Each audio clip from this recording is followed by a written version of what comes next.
We want to welcome you to our second podcast of 2024. I guess we can call it season two. We have Edgar here today. Welcome to. Thank you guys for having me. Yeah, and as always, we have Jason here. Hello. Yeah, Edgar, I kind of want to introduce you to everyone because you're a very young realtor. You started early, Yeah. but just around the office, you're known a lot of listings, a lot of excellent customer service, so much knowledge. So, kind of share kind of your journey to how you've gotten to where you are today. Yeah, thank you. Thank you. So I've actually, like you said, I've been in the business for going on to 4 years already.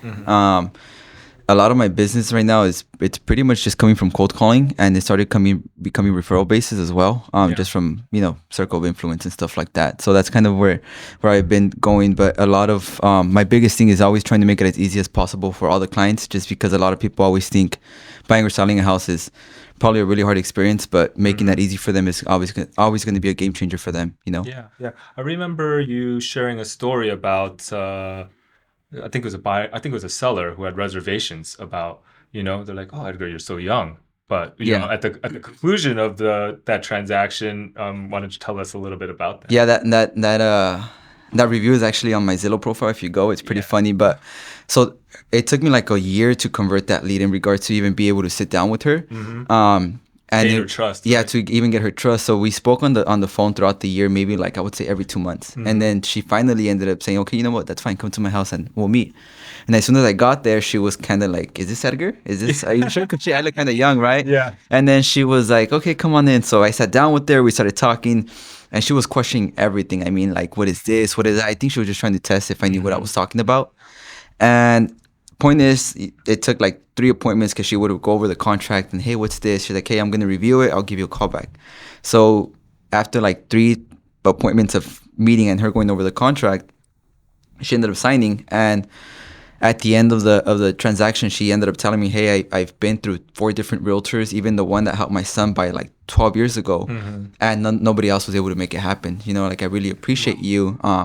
She's like, "From here on out, like, age doesn't really matter. It's always more of the knowledge and the experience that you have with an agent rather than the years in the business, because you made it possible for me, and I'm really grateful for it." Yeah. Well, when you told me that story, I was blown away, Yeah. and I'm sure you probably hear that here and there before you probably built out your kind of transaction history, right? Yeah.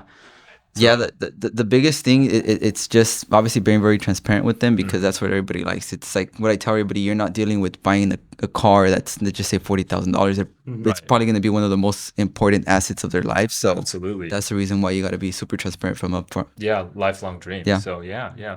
And so that being said, we're here January 2024. I know you have a couple listings going on. What's the market like from your eyes? It started picking up. I want to say I want to say as soon as the rates started going down, like around December, it started picking up. I think everybody just snapped into reality, saying, "Hey, you know what? This is what it's the new normal. Let's just go ahead and move forward." Right. So I do have those 3 active listings that you're talking about, and then I have a couple other sellers that are in the talks that were waiting for this year because they wanted to see what the market was doing. But Right. I do see the market picking up again, with buyers and sellers, because I know right now we have the lack of inventory. So Yeah. I think that's kind of where we're going. Yeah, inventory's been the topic of conversation like Yeah. for as long as possible. It's interesting that the rates dropped during the holidays because I Hmm. think it brought a lot of people out, sellers and buyers. Yeah. But very serious sellers and Yeah. buyers, probably more than usual. I've opened 3 escrows in December, which Hmm. I wasn't really expecting. Yeah, last year, well, December of 2022, it was slow for me. I mean, I had like very few people in the pipeline, but I Right. think this December I opened up 2 escrows. I got those listings, and then I have like people that were like, "Hey, I want to get pre-qualified. I see that the market is picking up. Can we Making go ahead and moves. start Yeah. doing something?" So thank God I've been really busy since. But I think that's just gonna start picking up from here on out. Yeah, I think so too. I mean, if it's busy here, imagine what it's going to be like for the rest of the year. Yeah. Yeah. What are Yeah. you seeing, Jason? Yeah, I'm getting alerts like almost every other hour of a new listing coming to market. So, I mean, I'm excited to share it with my buyers and Yeah. be like, hey, there's another one. Here's another opportunity. It's happening. this is going to happen this year, 2024. You know, you're going to be a homeowner. Yeah, I think what you guys will probably notice it as well, but like 3 of the buyers that I have right now is people that sold last year or the year before that didn't have time to get into the market because they said that the rates got crazy, Mhm. and they're coming back in the market now with those funds to go ahead and purchase. So Right. it should be good. I think everybody's gonna start coming back into the market this year. Yeah, I think so too. So we're hoping it's a big year to be able to help as many, you know, uh, clients as possible. Yeah. So we know you do a lot of listings, Edgar. When you help a client try to, maximize the sale of their home, what are some things that other clients can kind of expect or should keep an eye on, whether they're working with agent here or anywhere else? I think the biggest thing is just that I always tell everybody. I think it's pricing the house correctly from the start because that's going to be the biggest determining factor. A lot of people think like, oh, well, my neighbor 3 houses down sold at this price. But what I always tell everybody, the way I run my comps is pretty much just very similar to appraisers in the sense of I do 250 square feet less, 250 square feet more to keep in that 25%, ratio of like the similarities, and then square footage. I do the square footage and then bedroom count because that has a lot to do with it, and kind of just go from there. Obviously, condition is a big factor Right. as well, but it's always just go 3 months back. Don't do 6 months back because especially the market's been kind of all over the place. So if you Definitely. go 6 months back, that might even hurt your seller. So it's always at least 3 months back. And now even possibly considering what's pending and active because that eventually, depending on how far out they are, that might even be a comp for them. Right. So that's also important to keep in mind because you don't want to be too low to the point where it's like, well, there's something wrong with the house and you just start getting investors. Or, Right. it's too high where the point where it's like, well, there's 4 other listed at, let's just say 500,000, very similar to yours, but you're at 525. And then if anybody was home shopping, they would go with the lowest ones rather than the highest one and then kind of go from there. So do you walk the seller through that process when, because let's say they see a neighbor's house sell for some inflated price, or they're looking at something that's not realistic, or, how do you kind of make sure that they are in the realm of possibilities so that their house doesn't stay on the market for 60 days, right? Yeah, so pretty much the way I run it through with them is I'll sit down and I'll show them I cover out the price of the comps that I give them, the comparables, and I ask them like, hey, these are your houses. The CMA package gives them a map of the houses that have sold, and I show them everything, and I'll block out the prices and be like, hey, this is what has sold. I show them the pictures and the conditions. And I'll ask them like, hey, what do you think this house sold for? What do you think this house sold for? Because a lot of the time they're gonna, without seeing the price, then they'll be like, oh, well, I would say around this price. And then once you see like that kind of puts them into reality in the sense of, okay, if this house was in this condition, then obviously this makes more sense for mine. Right. And that's kind of where you go. Obviously, I mean, I love that approach. Yeah, and it's probably I think it kind of like puts a check on them in the sense that like, okay, if this one was in this condition, mine's similar, okay. And if once you start seeing that trend of like, okay, this is where it's at, then they'll go ahead and understand that they got it listed aggressively or in the, for them to be able to still maximize top dollar, to be able to, go ahead and do that. Because it's important. Like obviously the longer it is on the market, the chances are that they're gonna get less over asking price. Yeah. Right. Or you So do like a price reduction. yeah. So Edgar, tell me how you overcome like what have you been in an instance where the seller is set on their price and you agreed to list it at that price? Yes, I've been in that situation twice, and it was just the approach I ended up taking with that client was just, okay, we're gonna go ahead and go your route, see how it works out. If it doesn't happen, we don't get anything within the first 3 weeks, because this was mid last year was kind of slow for everybody. So average days on the market for that area was I think about 45 days. So I told her we're gonna wait about 3 weeks. If we get no activities or no offers, then we'll go ahead and go my approach to see how that works out for us. And that was the approach that we took. I like that. Right. Because when you list a house, there's a significant cost and time investment from the agent. Yeah, exactly. Right? Exactly. Yeah. I like the approach you did. One thing when I go on listing appointments, I tell them, I said, the price that is ultimately going to sell for isn't what I want, isn't what you want. It's dictated by the market. Yeah. So it's really important to kind of educate the seller and our clients about what that looks like. Yeah. And you have, you really dial down on the square footage, the bedroom count. I was wondering how much does lot size kind of fit into that equation? I mean, for the most part, in the neighborhood, you're gonna get very similar lots. Mhm. Obviously, if you get one, like for example, I had one that was here in the city of Whittier, and the house has like a 9,000 square foot lot, I think, or 7,000. Yeah. But the corner one was like, I think, like 24,000, like almost half an acre, a little over half an Yeah. acre, and that sold like $300,000 over asking, or Wow. not $300,000 over asking, but $300,000 more than our listing. Sure. And the condition of the house was just it needed a full remodel, and the client was kind of stuck. Well, maybe I could get this, and I told him, look, like in this case, it ended up selling for that because of the lot, and I think the appraiser took it in mind just because they had no other comparables in that area that were very similar. Right. So if it's needed to help out the value of the house, to consider it. But I believe if you have at least 3 to 4 comps that are going to support your price, you should be good to go, because that's all the appraiser looks for. They're not going to look for more to overdo it. A lot of times it's just, if let's say you're listed at 500,000 and they have 2-3 comps that are going to support that, then they'll just move forward with that, but they won't exceed it. Right. I'm in escrow on a multi in Alhambra right now, and my clients were very eager to see how the appraisal was going to come out, and then it came out exactly at the asking price, Yeah. and there's something wrong here. Yeah. And, that was kind of, I should have explained the appraisal process a little bit more. So, and so it's interesting, that process. They're like, why does it come out exactly as much? I was like, well, it's kind of common practice. Yeah. If everything's close, they're just going to kind of come out at that value. Yeah, and I always tell everybody too, like, we could, if you really wanted to, you could send out 3 different appraisers, and everybody's gonna come back to very similar numbers, but you're never gonna get the exact number, because at the end of the day, it really is an opinion on the appraiser, right? So I told him, you're not gonna get a big price difference of 30,000 each appraiser, but it will be maybe $3,000. Right. So it's just, I think, just educating them from the start, and it'll be a smoother process once you're in escrow. Sure. Yeah.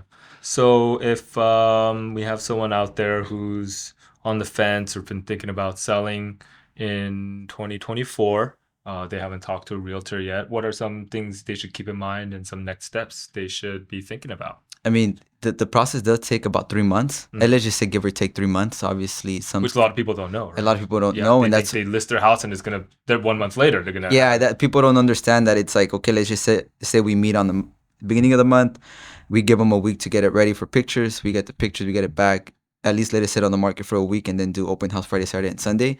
That's already a month, and then escrow alone is another 30 days. Let's just say, so that's already 2 months. So I would say just start looking into your options now, just because historically we always pick up second week of February after Valentine's, when football season is over. So I would say start looking into it now. So as soon as that time does come, for everybody that wants to get top dollar, just go ahead and you have everything set in order, so you could just hit the ground running. Yeah. So if they wanted to upgrade to that dream house in the summer, gotta start in March. Yeah. Right. Yeah. Not just in June. start. Yeah. Exactly. It should be, but maybe who knows, right? Yeah. Whoever created things might happen. So that's really good advice. Yeah. Yeah. I guess pushing into the rest of the year, what are you kind of expecting from the listing market? I mean, I think we're really gonna pick up. We still have a lack of inventory, that you could say, but I mean, I think this month alone, like based on the numbers that I even see on my system, it's been picking up. So I'm hoping that we're gonna get more listings. It's just not gonna be like, we're gonna be, you could say, out of that recession of listings. You know what I mean? Right. We're probably still gonna have a shortage, but it's not gonna be as bad as it was last year. Right. Which obviously that opens up a lot of doors for new buyers as well. Just a lot more kind of transactions happening. Yeah. How are you feeling about the market, Jason? Yeah, I'm feeling good.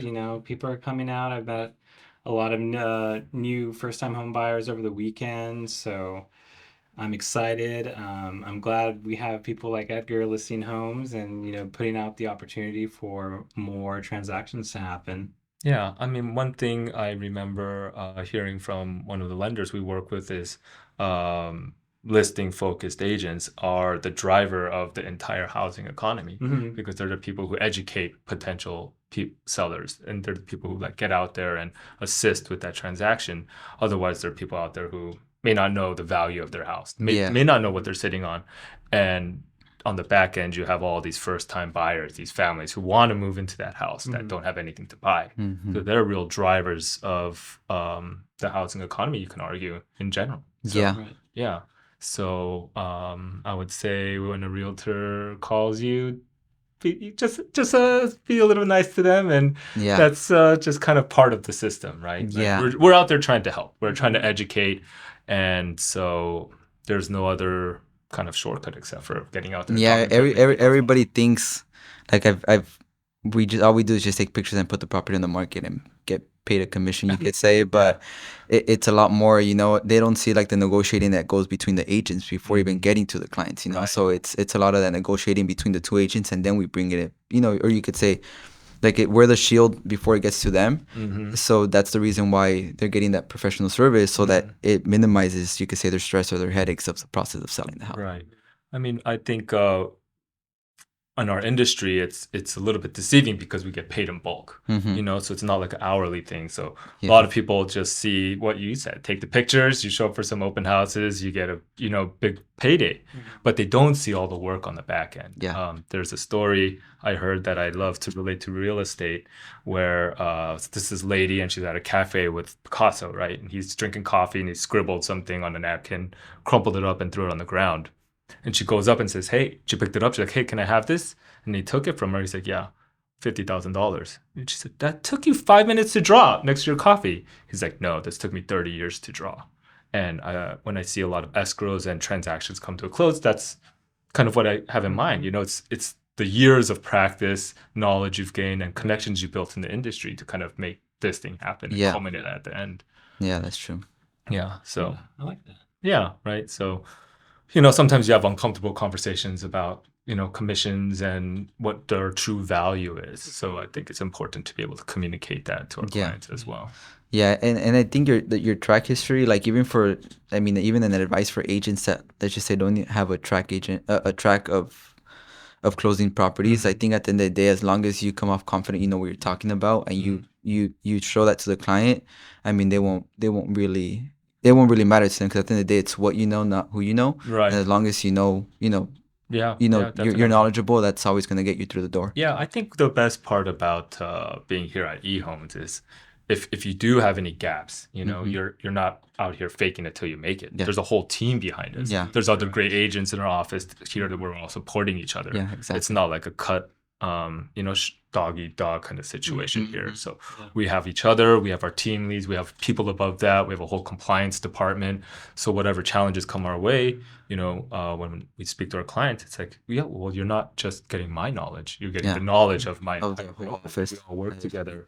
And I think that's one of the best parts about eHomes. Totally. We're a big team. Yeah, it really is. It's not just Edgar selling the home, it's Edgar and TC, compliance, managers, and everybody. So that's true. Yeah, and then we all have kind of our own background. I was in construction for a long time, so people have construction questions or development questions. Like, you're getting my knowledge too. And, it goes likewise all the way around. So, yeah. Well, with that, Edgar, thank you so much for coming on the show. Thank you guys. One of the top listing agents here. If anyone has any questions about selling or the listing process, how can they reach you? They can either send me a text or reach out to me through Instagram. Okay. That's going to be Edgar Z Realtor. And then my number is going to be 626-610-6769. Yeah, we'll post it. Yeah, you could post it and then reach out to me. Yeah. So, yeah, awesome. Well, thanks so much for coming. Jason, you have any last words for us? No, thank you very much, man. Yeah, awesome. Thank you guys. Excellent. Thank you guys for having me. Yeah, we'll have a great year. And hopefully we'll have you back soon. Likewise. Thank you. Thanks.